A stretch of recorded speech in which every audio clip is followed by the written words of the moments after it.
Kennedy's first foreign crisis arose in Cuba, an island about 90 miles off the Florida coast. The United States had been concerned about Cuba ever since 1959, when Fidel Castro overthrew the U.S.-backed dictator Fulgencio Batista. Some Cubans had supported Castro because he promised to improve the lives of the poor people. Castro claimed that the poor were being exploited by wealthy Cubans and by the United States companies operating in Cuba. Once in power, the Castro government seized large privately owned plantations and property owned by foreign corporations, including some U.S. businesses. The United States broke diplomatic relations with Cuba and refused to accept Castro as the country's legitimate leader. When Castro developed ties to the Soviet Union, American officials began to fear that Cuba could become a model for revolutionary upheaval throughout Latin America. After Kennedy became president, he was informed about a plan that President Eisenhower had approved in 1960.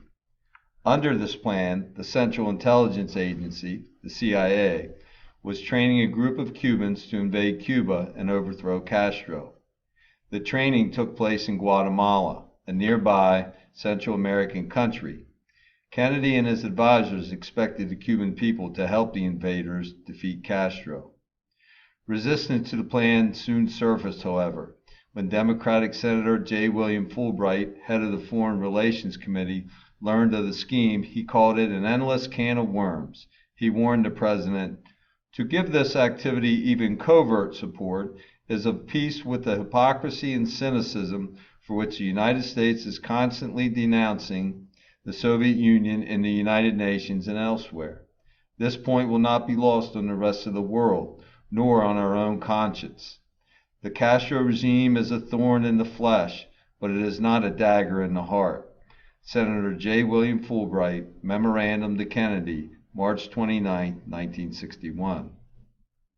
Despite such reservations and those of military leaders, Kennedy accepted the advice of the CIA and agreed to push ahead with the invasion plan. The Bay of Pigs invasion, shown on the map, took place on April 17, 1961. It was a total disaster. An airstrike failed to destroy Cuba's air force, and the Cuban troops were more than a match for the 1,500 U.S.-backed invaders. When Kennedy's advisors urged him to use American planes to provide air cover for the attackers, he refused. Rather than continue a hopeless effort, he chose simply to accept defeat. The United States lost a great deal of prestige in the disastrous attack.